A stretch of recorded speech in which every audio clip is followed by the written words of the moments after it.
Hey, you guys, welcome back to my channel. It's Ali, your favorite eccentric SLO-mad. Y'all, today we are talking about re-entry into the United States. This is um, a topic that is not discussed all the time or regularly in our travel spaces because I think we focus so much time on leaving, preparing to leave, preparing to stay gone, that we don't consider the number of people who re-enter into the US after they've been gone for a period of time. And I'm going to say at least 6 months onward.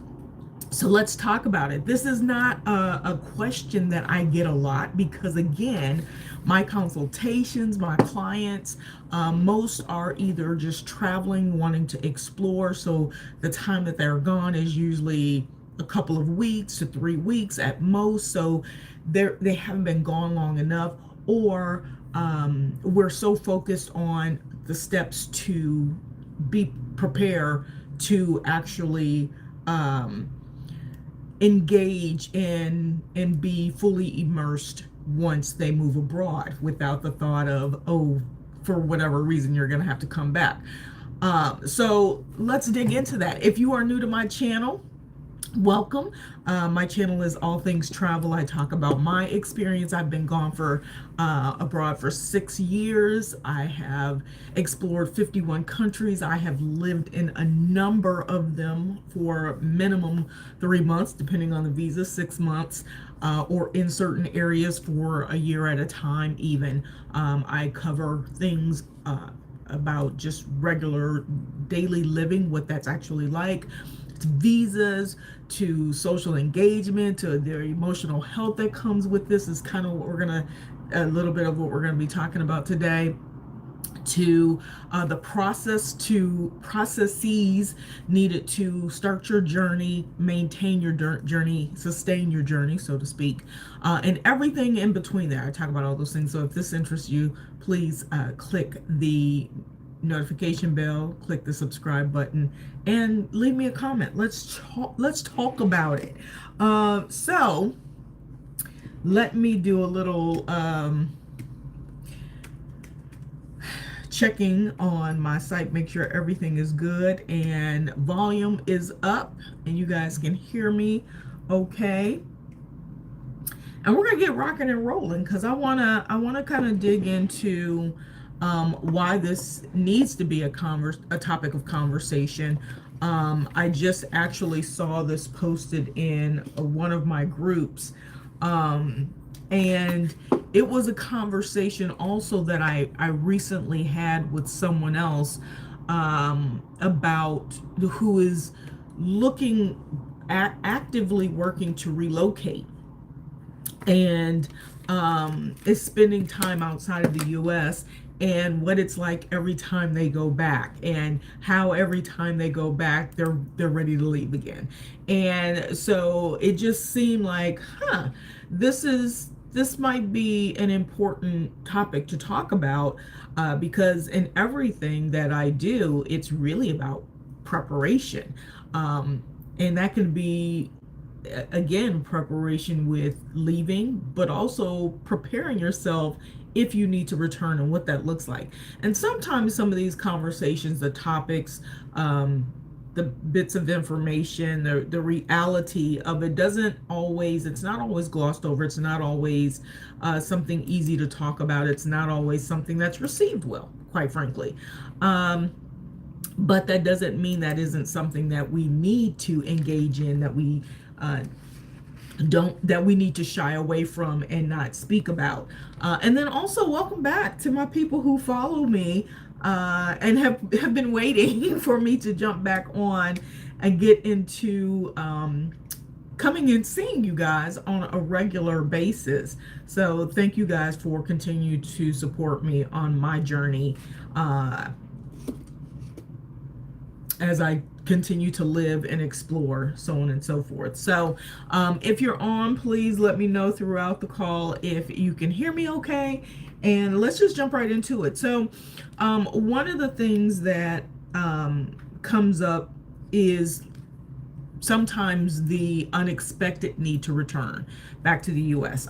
In my seasoned age, I have to think about things like my parents, and my son and my grandkids, so I think about family in that respect, needing to go back. And most of the people that I commune with over on this side of the world, wherever that side of the world is, just outside of the US, let me just say that, who have been gone for extended periods of time, maybe in different locations like myself, but have been gone for extended periods of time, often talk about, oh, I got to go back to the US, or I need to go back. There's a wedding, or there's a graduation, or, I've got to deal with some family things or some legal things or whatever, which is usually the reason why I'm returning. It's a combination of family, of course, getting to see my family, specifically my son and my grandkids, and and then also there's always some sort of legal piece to this that I have to go back to deal with. And over the years, since it's been 6 years for me, I've become accustomed to what it looks like to re-enter. And I will tell you that some of the same anxieties that you carry about leaving become your anxieties about returning. Because if you think about it, the reasons that you left probably have not changed. So when you're going back into the space that you left for a particular reason. So ignoring that is usually not beneficial. You have to make sure that you consider the fact that you're re-entering a place that you definitely wanted to exit. The fact that okay, just want to check my sound really quick. So a couple things that I think come up in this type of discussion is, how will I be received? I think one of the things I talk about my travel course, I think it's actually module number 8, which is social engagement and emotional health. The emotional health part we deal with upon exit. It's all the things that you go through with, oh my gosh, do I need to wait until I have approval from family? Will people support me as I'm going? Will I make new friends? Will I be homesick? Will I miss this and that? Because bottom line is, it's a different world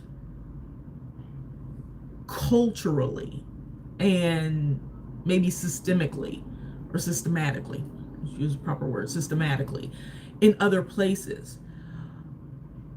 But in terms of just living and livelihood, it's very similar. But how you go about doing things is what usually is a little bit different. And how quickly you can adjust to those differences is an indicator of how easy your transition will be. So we talk about those things all the time. We talk about those types of transitions and the steps you need to take and what you need to be prepared for and the support groups you need to look for and yada, yada, yada, yada. But are there support groups for when you have to reverse engineer that, when you have to go in reverse for whatever reason? And I'll tell you guys, I actually, I know this firsthand because I return to the States almost once every year. There was a period in 2024, I was there twice in the same span because I ended up with my grandson. We went on our first Mimi and grandson for 2-month trip and then returned back to the States. So that was my 2 times. So in 2025, I did not go to the States at all, I don't think. And I didn't go back to the US until 2026. So my goal is not to go back. that's the ultimate goal. But until I can work some other things where I can get those to join me abroad for extended periods of time, I do need to consider going back. And with every re-entry into the US, there are very specific things I need to think about. And this is a great segue into the opposite of exiting, is the re-entry. What do you need to consider when you're going back?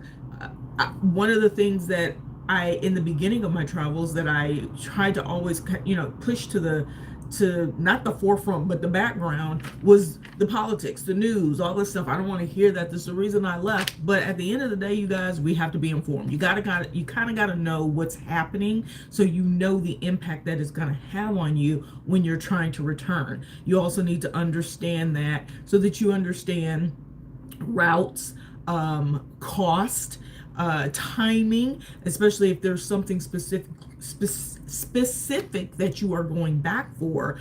You need to know, like what's happening in central, or I guess what I would call it, West Asia. What's happening there and how it impacts our travel. Because a lot of times you think, oh, well, it's way on the other side of the world. What does that have to do with anything? Well, where the conflict is happening is right in the center of most connecting flights. It's right there, unless, depending on where you're coming from. If you're coming from Southeast Asia like myself, or Southeast Asia. If you're coming from Europe, you kind of can bypass some of that. If you're coming from Africa, you actually will most likely will run into the conflict as well. So the just things that you need to now think about is your trip going to be longer? Are you going to have longer layovers? Are there potential delays because you're flying over or through or around some of these spaces? So that part of reentry and the preparation around it is necessary. What is the cost going to be? Is it going to be more expensive? Are there going to be securities in place, protections in place for things that may or may not happen as a result of what things that you don't have any control over, right? If you guys are on and you've got your own personal experiences, please share them in the comments. I will respond in the comments, but maybe do a follow-up about this topic, because I think it's something that maybe should be ongoing. As everyone's situation is slightly different. One of the things that I think is important is just remembering that while you've been gone, you've been growing. You are being stretched. Your mind, your belief systems, your tolerances, your empathy is being, typically 99% of the time, unless you're in that other group that just never has to actually kind of immerse themselves in the areas, the culture, or wherever you're going. But most of us who are traveling, we're traveling for the cultural experience, or we're leaving for the cultural experience. We're leaving for an experience that we hope is better than the experience that we have, whether it's a financial better, whether it's a social better. All right, you guys, I'm house sitting, so I'm gonna potentially interrupt myself as I'm going, because the kitties are at the door. Hi, Otto. What is it? Come in. He's probably gonna start fussing. It's nap time, but he fights nap time. So we're gonna let him in. Want to know more about house sitting? Check out my playlist on house sitting, or let me know in the comments if you want to know more, and I will do some new videos on house sitting. He's probably gonna. So if you guys hear him, he's not in disarray. He's just being chatty and sometimes fussy. He's just like a kid. Doesn't want anything until I'm doing something. So anyway, one of the first things that you have to come to terms with is that you've changed. You are morphing into a different being, a different person. And with that, usually is growth. And oftentimes, that growth then requires a different setting. It requires acknowledging that you are potentially in a space that other people don't recognize or understand.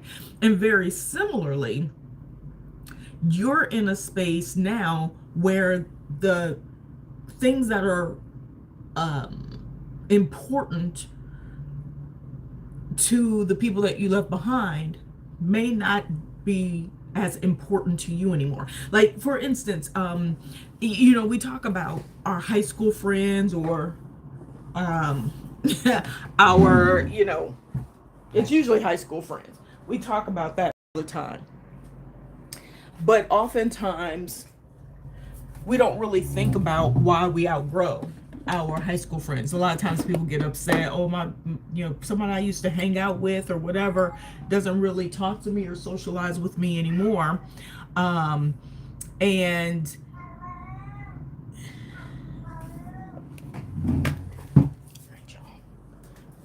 I didn't think I was going to be interrupted. I thought he was napping. But I must do my duty because I am a fantastic house sitter. But we don't think about the impact of losing friends and why we lose friends. We just kind of get upset. Oh, this person changed. And this. First, let me state that if you're not changing every 2 to 3 years, if you are still the exact same, and I don't mean like personality, like quirky things, but like in terms of your beliefs and your tolerances and how you go about life, like your lifelong dream may never change, but how you get there or the behaviors that you have probably should have done some morphing over time. And so we have to be, and I talked about this before, we have to be accepting of people the same way we want people to be accepting of us. And we also have to consider the fact that we're not wanting anyone to be in a space that they're not comfortable in, the same as we don't want people to try to put us in a space that we're not comfortable in.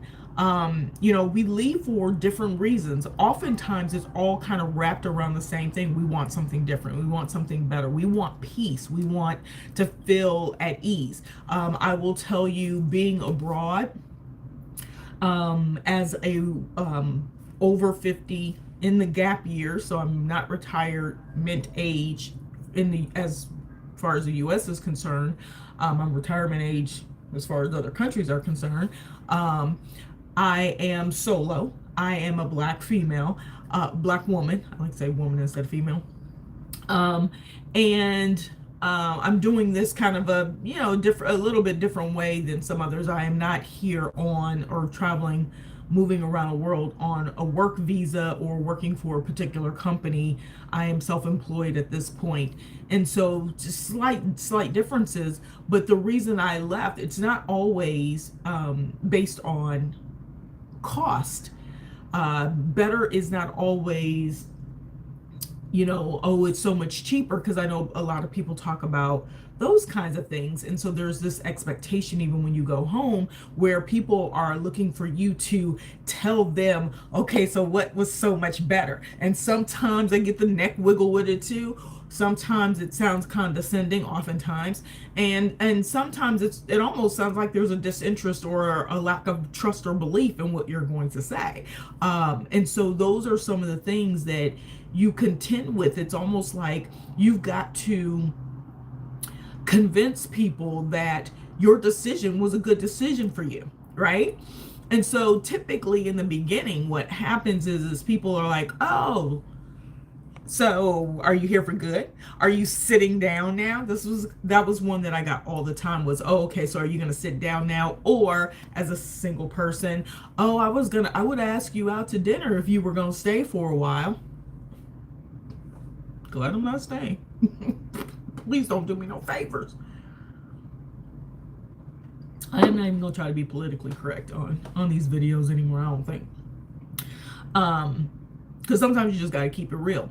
And so acknowledging those types of experiences, situations, encounters helps us kind of navigate the feelings that come with it, because just because you've been gone doesn't mean that all of a sudden you don't feel anything, or that you're void of yearning for people that you grew up with, or even family members that you just knew had your back, or people who were always like, yeah, I'm so happy for you. I'm so, I knew you wanted to do this, and I'm happy you're doing it. And some of those people fall off. And sometimes as travelers, people who have left, we get upset. And I want to kind of preface this by saying, and I keep going back to this over and over again, that those people are not obligated to carry us through this transition that we decided, this journey that we decided we wanted to go on. Because when you decided to leave, you also decided to leave your family. You also decided to leave your friends, right? So you can't sit and say, well, you guys aren't following me, you aren't supporting me, you aren't the ones.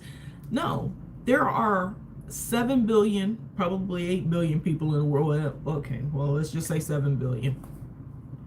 Y'all know why I retracted that, because of our conflicts, we are destroying livelihood as we speak, right? But there's billions of people in the world.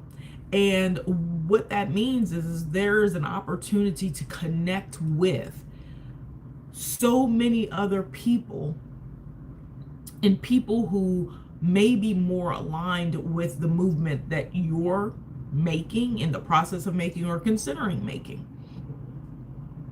And so that alignment then becomes your base, it becomes your foundation. And even if you were to go back to the US and live, like you're like, okay, I have to go back, for whatever reason, and you find yourself, but I know I'm going to leave again. I don't think that you've grown and excelled and become a new person, that becomes part of your identity. That becomes the new you. And so with that means that you may still have some issues. I say issues, concerns. Hold on a second, you guys. I see that my video is doing its own thing, so I'm going to switch to my hotspot because it looks like it's digitizing and I'm sitting still, so I apologize.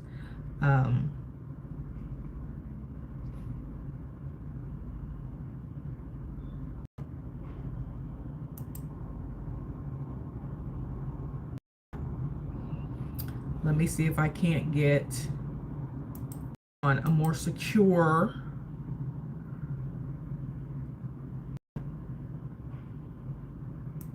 because it's distracting me.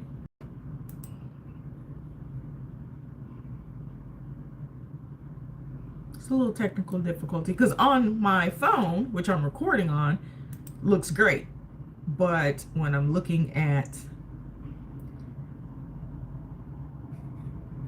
the delayed play, it's digitizing.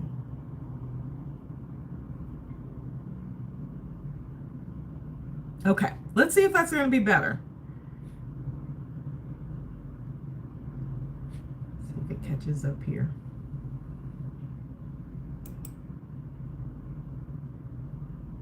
Okay, I think I'm caught back up. All right. So, as I was saying, so when you return, and you end up staying a long time, I don't know if there's this perception that we're going to go back to who we were, and so our friends are going to, our ex-friends or whatever, are going to see us in a different light and maybe come back around, and they might. But I don't want, what I want to make sure I state is we can't make assumptions that those old connections will be new or reconnections once we're, sitting in a space for a period of time, because again, you've grown, right? So even your interests, what fulfills you, the conversations that you want to have, those things are likely going to be different. And so one of the things that you have to think about, was having a conversation with someone else, is, a lot of times we set on this journey and that word authentic comes up all the time. I want to be authentic. I want to be, I want to be the person in this new journey, in this new space, that I was not allowed to be in the traditional corporate space or whatever space I was in before. And this allows me, that's why I said, skipping along, that's why I said sometimes the benefit of moving abroad is more than just the financial part of it. Oh, it's not much cheaper. It's not this, it's not that. And maybe I'll do a separate video on that so I don't veer off into that world, since we're talking about re-entry. But oftentimes, the piece with being able to be your authentic self, you now have to weigh and decide upon re-entering, who do I need to be? Because I'm going to tell you guys, for the 2 weeks to a month that I'm in the States, because it usually ends up being about a month, I guess, the mentality that I have to pick back up, that who I have to become, in order to be in survival mode in the United States, because the reality of why I left still exists. The reality of the way of life still exists, right? So I have to be more alert, more aware, more of my P's and Q's. The things that I do, I'm gonna give you some examples. The things that I do abroad, the things that we're told never to do abroad, or told never to do in the States, become common practice in abroad. We're aware because we're in a different environment, so you're just naturally thinking about things. But there is a level of peace and comfort and security in a number of different places. I will just simply use the places that I've been most recently, but specifically in Southeast Asia, in terms of things like theft and, when I was in Africa, getting into, ride shares. We have a big thing in the US, be aware, and that this happens in a lot of different places. They just do it a little bit different. So you need to be aware. We can have more videos on real security and how to secure yourself in different countries. Things to look out for, similar to the US, but I've been in places where my ride share that comes up and picks me up is not the car that's listed, it's not the license, it ain't the same driver, and it's because of the system. And it's Uber, it's the same Uber system, but they don't have the same regulations and requirements that we have in the US. And so oftentimes, in the beginning, 2021 to be exact, I would cancel rides when the car would pull up. And I'm like, who are you? And how do you know I'm sitting here waiting for Uber? This is not what this says. And having people say, yeah, but it's a different car, I had to change. They could give a different reason. And they then don't understand why we're so hesitant. And it's because we've been conditioned that that's not safe, right? But you do those things, or walking around, or, I go for coffee, and sometimes I'm in a co-working space. And by co-working space, I mean, I'm at the mall and they got tables and anybody can sit. You can bring your own food, bring your own coffees, bring, whatever it is. It's like cafeteria style throughout all the malls. You could just sit. In some places are co-working spaces. And they do have signs that say, please don't leave your things unattended. But let me tell you, every time I'm in one of these places, I'm sitting next to somebody who walks away for an hour, leaves their laptop, leaves their bag, walks away for an hour. Nobody touches it. Even if it's somebody who wants to sit and do some work or needs a space or whatever, they don't touch it. I was always a little iffy about that in the beginning because I was like, I look like a foreigner. What if I'm targeted because I'm a foreigner and they're like, oh, well, we'll just take it because they're a foreigner?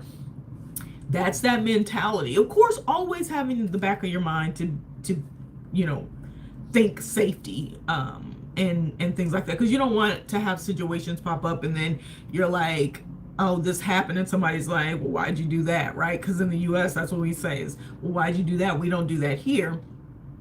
But I'm just simply saying there are some places that are so safe that it is not only frowned upon, but it is humiliating for that country, for that, you know, space, city, whatever, to be viewed that way. And like Southeast Asia, Thailand, the integrity that they carry, for people and property, and 99.9% of the time, of course, there's always going to be vagrant type things, or, you know, situations or people who don't necessarily operate in that, but oftentimes it's not local people. Oftentimes, sometimes it's a different mix of people that you have to worry about, right? And so, you know, a lot of times I would never do these things in the US, and I think about this all the time. And I'll go and get my seat, drop my bags, and I'm like, okay, I can drop my bags because this is a high ticket area. People are going to come and grab these seats. And I walk around the corner to get my coffee. Then I walk downstairs, go downstairs to the grocery store and get my water, my little protein or my vitamin C, maybe a thing of fruit to bring over to my space. Come back to my space. Nothing's been touched. Nothing has been moved. Nobody's sitting over there eyeballing my piece like 50 cents. You know, none of that. Like, none of that's happening. And it's fine, and I giggle every time, and I want to take a video every time, and I'm just like, this is everyday life, right? Even in the spaces where, like I mentioned, the ride share situation was such that, you know, I had to question every time somebody would pick me up, or, you know, they take your credit card, but then they tell you they're not going to pick you up because you're not paying in cash, but then they won't cancel. You know, all those kinds of things. You're like, we're not supposed to pay with cash. Who pays with cash on a rideshare app? Well, Bolt does that. And then some people will take your ride, but tell you to cancel the part that says it's paying with a credit card. They'll ask you, they'll call you and say, even in a different language, they understand cash. And if you say no credit, they're like, no, cancel. So understanding those things, when you've gone and you've been gone for a while, you start to adapt. You start to move like the people that you are around. You start to function like you take public transportation. There are places in the US where like in Dallas, most people don't take public transportation because of how expansive the area is with the suburbs, the city, just moving around, and then there not being available public transportation in most of these areas outside of downtown. We got a little metro thingy, it was the 3-car train that runs back and forth and stuff and runs to some of the suburbs. But if you don't live directly next to a train station, driving to a train station oftentimes is more cumbersome than just driving into downtown. Sometimes, I know. Somebody's like, it's not like in Chicago, you know, where of course if you can get on a train line and go into the city, like if you got to work there every day, that's obviously more advantageous than driving. But a lot of times, you know, you get acclimated to, like, I take the BTS, I take the, you know, the train, I load my card on a regular basis. I function like a local, and there are more locals who go and get a single day ticket, like they go and buy the passes every day. And it's so interesting because I'm like, how come people don't get the infamous, this is I don't know if this is international, I think everybody gets the same card, but you know, I always wonder like why people don't get a loadable card, because you see so many people using the kiosks and things like that to get a one-way pass and that kind of thing. But the access to it in different countries, I've taken trains in Tokyo, I've taken trains, and I'm talking about like everyday, like commuter trains, in Tokyo, in South Korea, here in Thailand, of course in Europe, all over, buses and ferries, and just this, the mentality of, you know, walking up to, you know, a different mode of transportation and just buying a ticket and going. I did that in Albania, to go to Greece, to go to another country on a fast ferry. Like a $20 ferry, you know, things that, you know, we don't really have access to, even to the southern or Central America and South America. We don't have ferries that, you know, you could just pop over. I can go to the Gulf of in Louisiana or Galveston and jump on a ferry. Now they have it in Miami to the Bahamas, but I don't know if there's any ferries that go to like the Caribbean islands and stuff like that from Texas and Louisiana. And so we don't have those types of things, so we don't really think about it. And those are cultural things. Those are things that start to change your behavior, how you think, how you move. So when you go back, you re-enter into the United States with all the limitations of the free world. Let that hang. All the limitations of the free world, it becomes like a conflict, right? It's like, wait a minute, I'm supposed to have more freedoms and have more access and have more this and that, but I actually move much more freely in other spaces. I you know, maybe there's a little bit more difficulty with some things, but in most cases they're not. So typically, if you're re-entering the US to stay, now you got to get a place, unless you've kept your home and you've been renting it out, or someone lives there, whatever the case may be. But a lot of us, one of the conversations I hear a lot is, I sold my home, I sold my car, I wasn't expecting to come back, and now I'm back. And I'm now in that same position. Like, finally gave my car away this year, sold both my homes, you know, over the year before I officially left, and a couple years ago, 4 years ago now. Oh, wow, time just goes by so fast, right? And so now I don't physically have a home, but I got people. You know, I still have like a, you know, a handful of people, and or, you know, I'd stay in a hotel or something like that. But if I was going to stay long term, now I got to start looking at housing.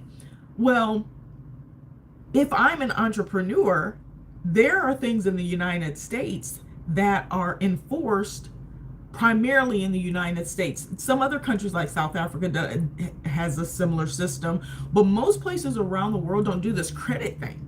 So you got to reacclimate to this credit thing if you are an entrepreneur, if you are a freelancer, that kind of thing, and you've been able to live abroad more comfortably without proving everything. You could just pay. You got the money, you pay. It's not a big deal, right? I want to get a year lease here. I don't have to show income. I just come with my first 2 months rent and the security deposit. So a lot of times it's 3 months that you pay up front, which is similar to the US, but there's no credit check. More times than not, there's no credit check. They don't make you do a police report or anything like that.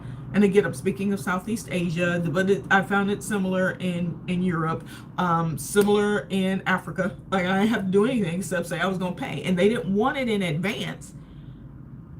They simply want you to pay each month, whether it's cash, whether you're doing something like a wise transfer or something like that directly to their bank.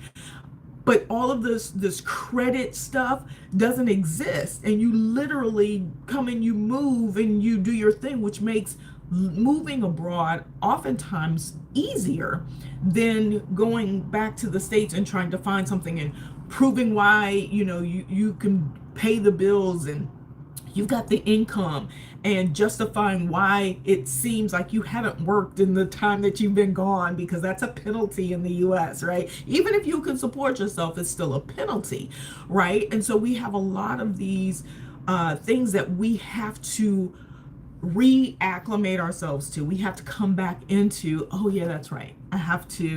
Now I have to think of it this way. Now I have to go and do this and that. And I've heard of a number of people having hardships with, man, I'm back in the States, and you know, the way that I live abroad, I didn't have to do these things. This is part of the reason why I left. Or you didn't realize that was part of the reason why you left, but because you've been gone for so long, you've acclimated to new systems, and now you start to question, well, why do I need that? Why do I have to have these things? Okay, the cost is usually higher unless you're in Europe or even Africa, because Africa is expensive. In my opinion, there are places that are inexpensive, but there are places that are surprisingly similar in cost to the US. And you're kind of like, but why? Why is this stuff so expensive, right? South Africa is very similar to that. Kenya can be. And I think that's part of the influence and the makeup of the foreigners that are in some of these places, right? And so that re-entry becomes more compounded. It's not just I'm going back to the States. It's also, okay, I'm renting a car now.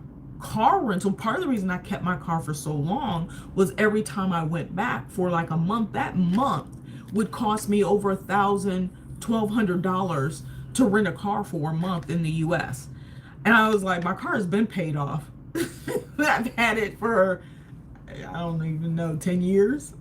Bought in 2014, so 12 years, and it's been paid off since 2015.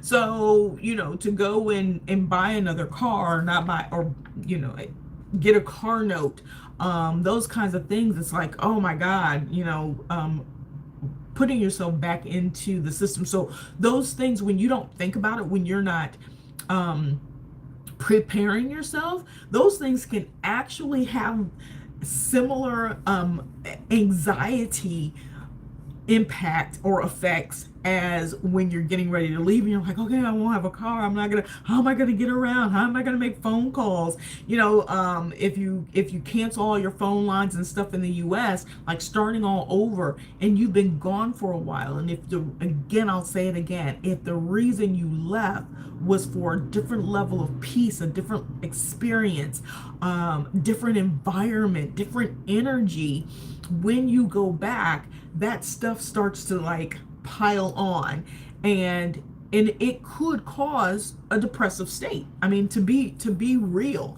every time I go back, just thinking about going back is stressful. I mean, I love to see the people that I get to see, and I don't even need to preface that, because they know that it's different. It's a different experience, and some people want that experience and some don't. Surprisingly, more don't than do.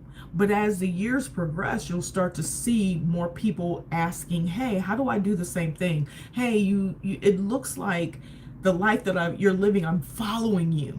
And I'm interested in exploring the idea, and now as prices are just blowing up, and things are just becoming more expensive, and people are out of work, and but maybe you've got some money saved, or maybe you're on a pension, or you're already at retirement age, and you're just like, I can't afford to live in the US on my Social Security or my pension or whatever the case may be, or my savings, and I've got plans, there's things I want to do, and I want to, I'm considering moving abroad. So those people will probably still be in your network of wanting to have conversations and wanting to chat with you.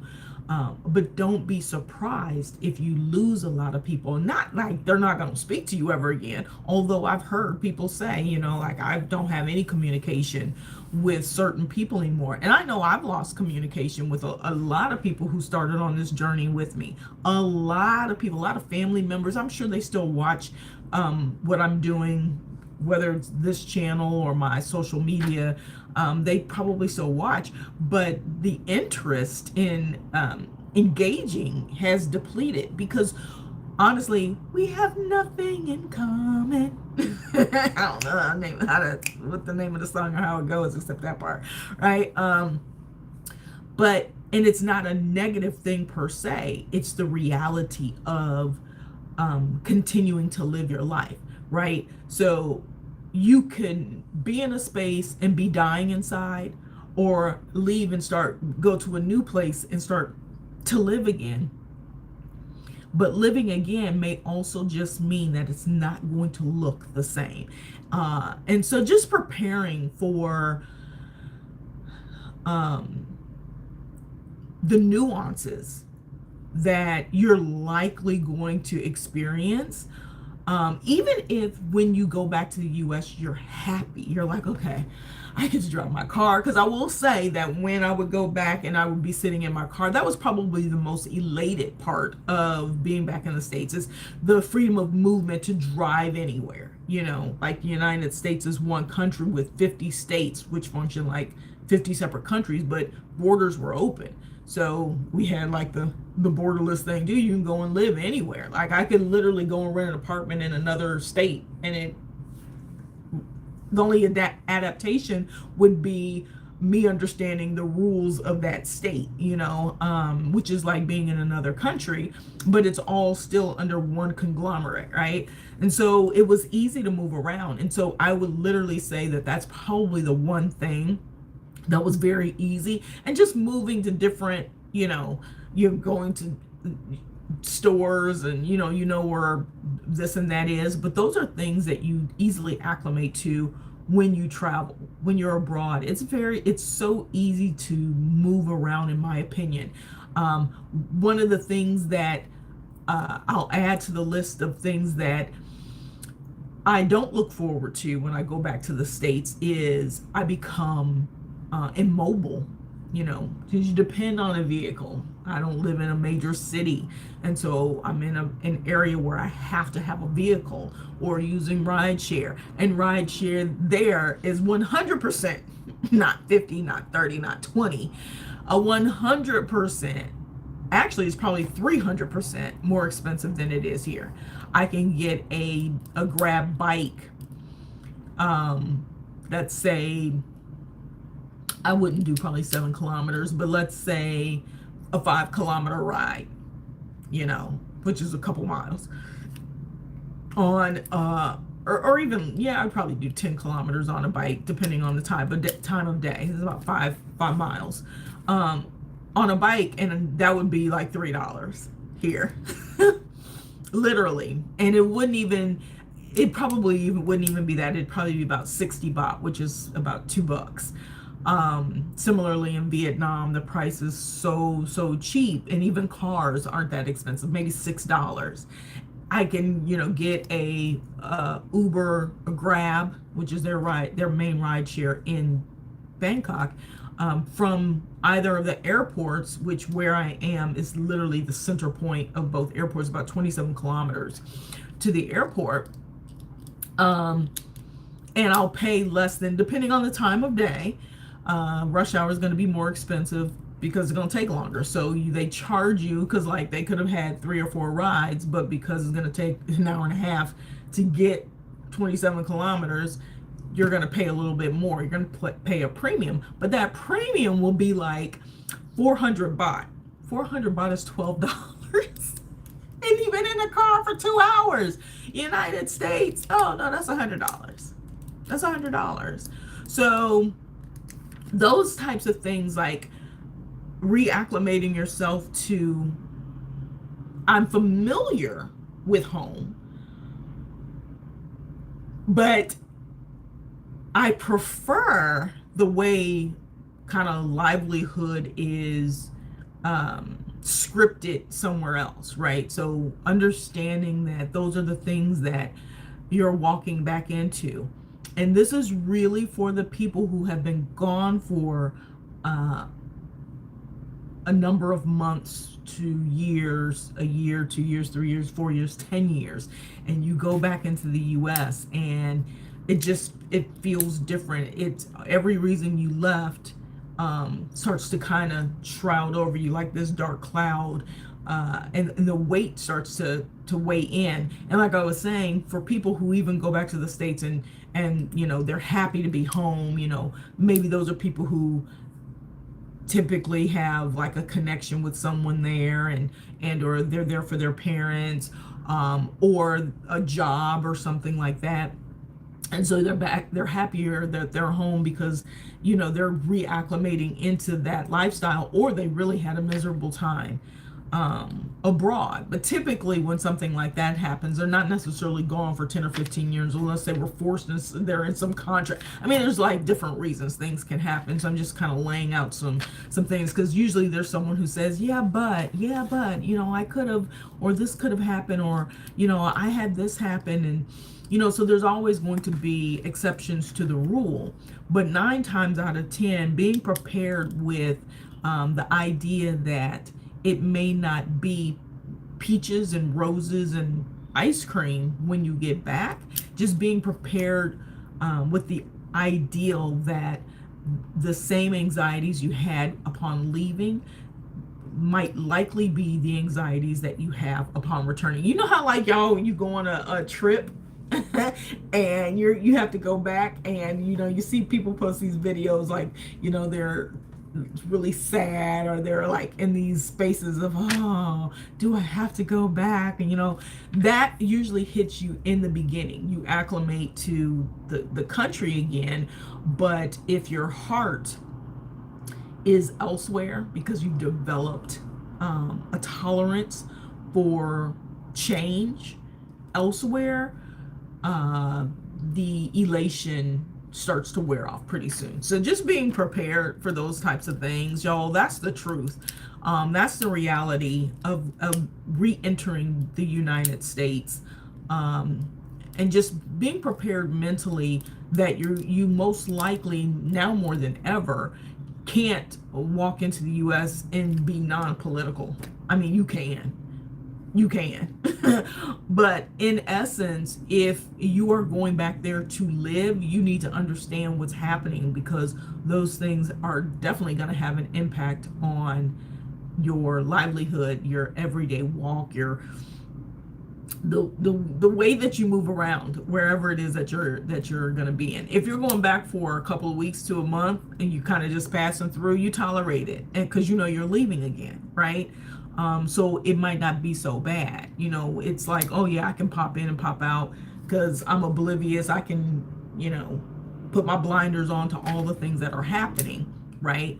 So I hope this helps. I hope just having this conversation out loud about it, you know, spark some things for you guys. Maybe even there's questions that y'all might have around, you know, global entry and things like that. And even though I don't come back, I don't go to the States more than once a year, except the year that I was already there and did a double, I still have global entry, and I renew my global entry every year. But I'm telling you why I renew my global entry, because it don't cost me nothing.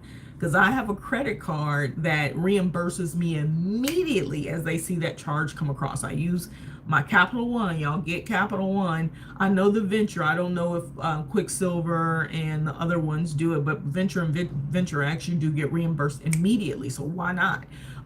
Global entry comes with TSA PreCheck.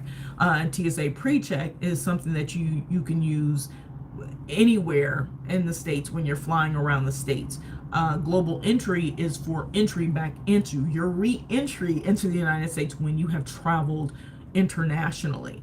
And so even though I only use it once, usually once a year, typically once a year, it is worth its weight in freedom. Its weight in freeness, because it's free for me. Again, and even if it's not free, I think it's $105. At least that's what it was before. It's divide that by 5 years, that's $20 a year.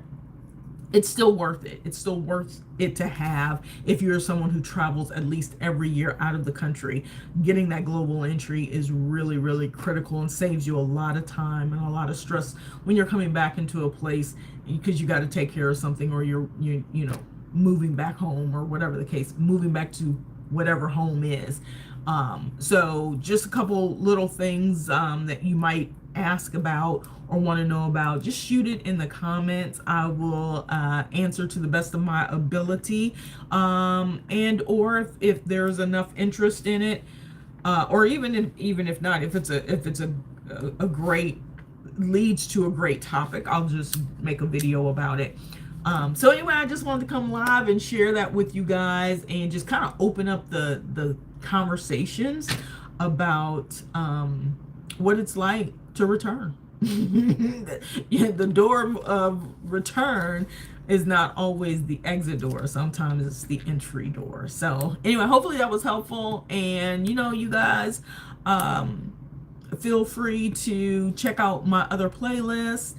Um, for different countries that I have been to that I've made videos for. Not all the countries I've been to have a playlist, but there's a number of videos out there. If you are interested in setting up shop, relocating, or just visiting another country, please let me know in the comments too. And if it's a place that I've been to and I don't have videos, like Cambodia, because I just went last year, and some other places that I know I don't have a separate playlist for, please shoot me a message.